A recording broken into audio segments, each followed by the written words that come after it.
tingwan betia ke pastor tingwan ke nure tikan ke pastor tingwan ke jang gambel ke le mo lia cha paga ke watin tina re pala kos engu nung doro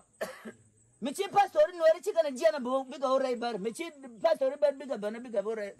nure engu awat kan kon re kos ngut kon ke tiel chikon ure ke je ate lo ko ti kon tina che lo ko char mi ti kon te meni me pastor kwel ke dom ke bo ti je ka to la ti je wa le kon mi chi kon ti dan li pen kana mo chir ke me kwal go ran te meni go re je me ji ran che wa ke ran chen chan ka be tudun de mene daro mene tidun ka be wia dong baran no kam tidaran banek mi che chabe ne che Jacob che chol ne mi chine wo ne kai jok chine de ni ban gwa me chine lo ban kai jok de ni kan le de ti ne chin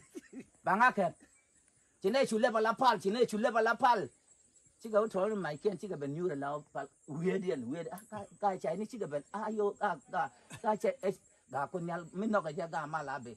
aja no mo thode che mo kon werun ke ju ga na mo bi ne dia ti kong mala me bi ga chup tinirun bi anan ga wang dun o chi kon no ga theme la roi kon ta dia ga me ba gwa me ti le ram be ga ju ko ga je ka ti ram be ga gwa me ga je la ri ko kon de ni di mi wi gordo mi wi chut jorio e jini tele yo bicham ko le kon yo ci kon le kon tiga da ka tiga go mo yatin so na mo men mai kun men kam men kie mi tiga ka kan lario so na mo jan kwal go di kon tidan wo je tidan ka tiga to ha ban wo ban tidan me han bo go ro ba ko go mo lung ti le kam dun ne chet betok ene go ya de kam jang kenwari ene wa jog de ri ne che leng ni pum chala ka je lumbi tawa ngo to ka chana jo pan chana ko jo ko chana ko ba lung na chi ro ro do da na ka xiang che de ko chi ka me cha lar kwa mo kwara to te wi kwa mo no ko ka kan no ko no mi chi kon dung den de luk ngut kon ke lia ko ran be wi kwam da de ke ngat tele me de le mi kwa le gore teme chan ro chan politique lo ko me chan nang re wi chan ko jam kon re yega ni dial ke lo bi ko ro de ri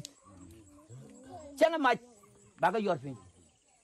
tele me de ro de le je rodun ko ta gore Isaiah chuka jan bakel tugatin chawa jero billing